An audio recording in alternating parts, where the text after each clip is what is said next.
Our journey continues as we investigate ways to infuse science into the 4-H project areas.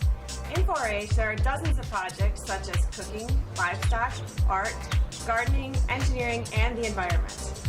That's right, Amy, and we can infuse science inquiry to any of these exciting subjects. Today we will explore creating science connections to environmental science projects, specifically entomology. Before we get up close with these fascinating creatures, let's take a moment to review the other amazing projects in environmental sciences. These include forestry, marine and aquatic science, earth sciences, and wildlife ecology. For a complete list of Florida 4-H environmental science projects, please visit this link. There's a lot to choose from. I'm sure you'll find something that inspires you to take your children outdoors and discover more about the natural world. So John, back to our entomology project. Thanks, Amy. Entomology, or the study of insects, is one of my favorite projects in 4-H. If you're looking for a great curriculum for children who enjoy learning about science and nature by investigating insects, then I recommend Teaming with Insects.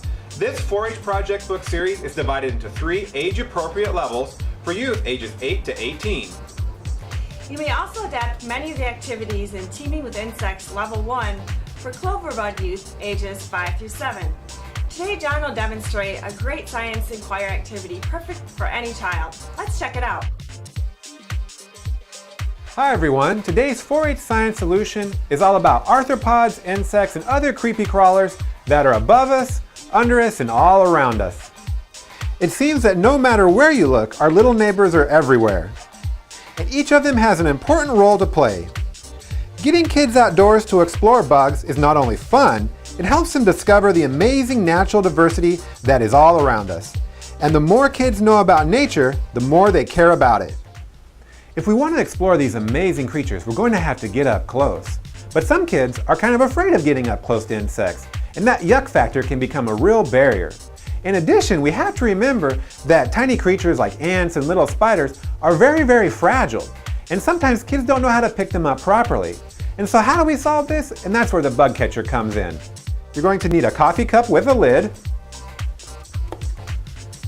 You'll need bendable straws,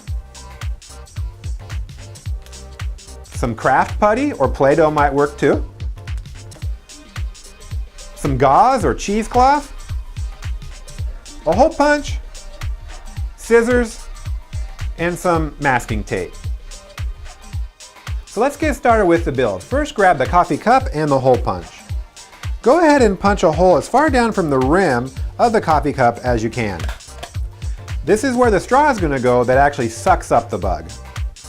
Then grab your coffee cup lid and punch another hole as far in from the rim again as you can. Try to get as close to the center as you can.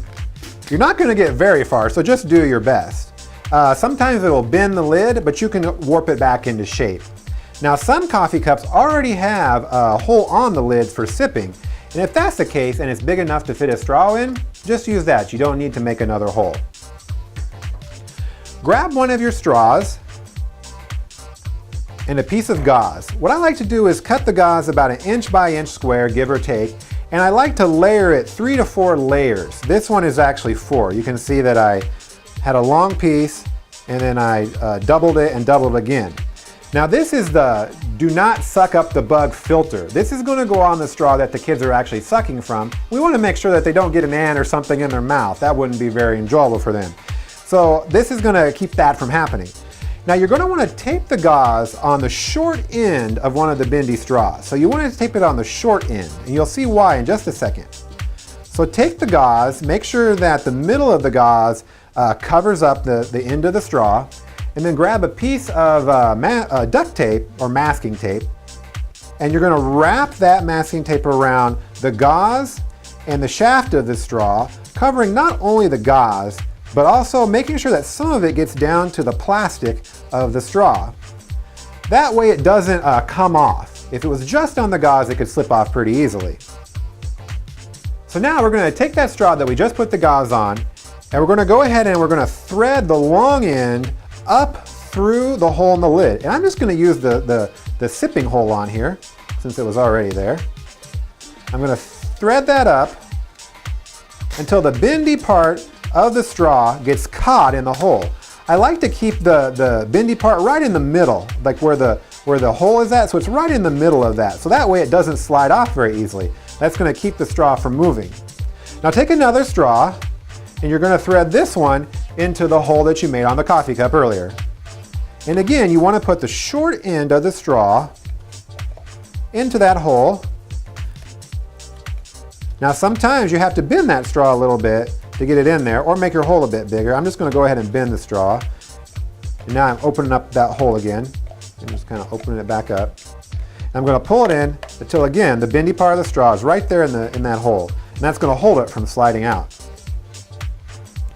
Now you're going to take your lid and you're going to put that onto your coffee cup. Just like so. Now we're almost there.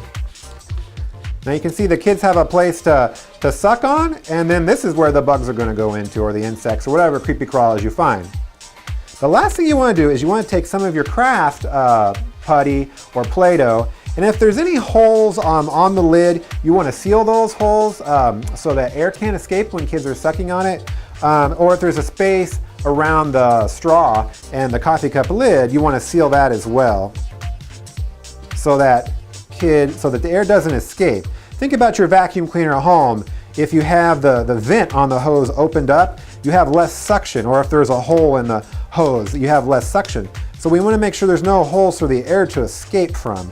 And so I'm going to do that as well here on the lid. So there we have it. Super simple, and it works really great. So the reason that we make sure and put the short end of the straws inside of our coffee cup is because that gives us extra distance when the kids are using these to suck up little insects or other creatures, so they don't have to get too close. They can be standing quite a bit away from a flower or a leaf, and they can capture something for study this way. So let's give it a try and see if it works. So I have a little chicken feed here from one of our embryology projects. And I'm going to sprinkle just a few grains on the table. Imagine that these are ants or other tiny little insects. Let's give it a try. So let's take a look inside and see what we have. Sure enough, there they are, those little grains of chicken feed. Out in the field, these would be ants, tiny spiders, or other little creepy crawlies. And what makes this so great is now kids can pop off the top, take a look inside, and really investigate, explore, and get a nice close-up look of what they've found without damaging it. And for those kids who are a little bit afraid of touching insects, without having to do that. So they feel a lot safer, a lot better, and a lot more likely to get a little bit closer to these amazing creatures that are all around us. Hey, let's go outside and take a look and see what the kids think.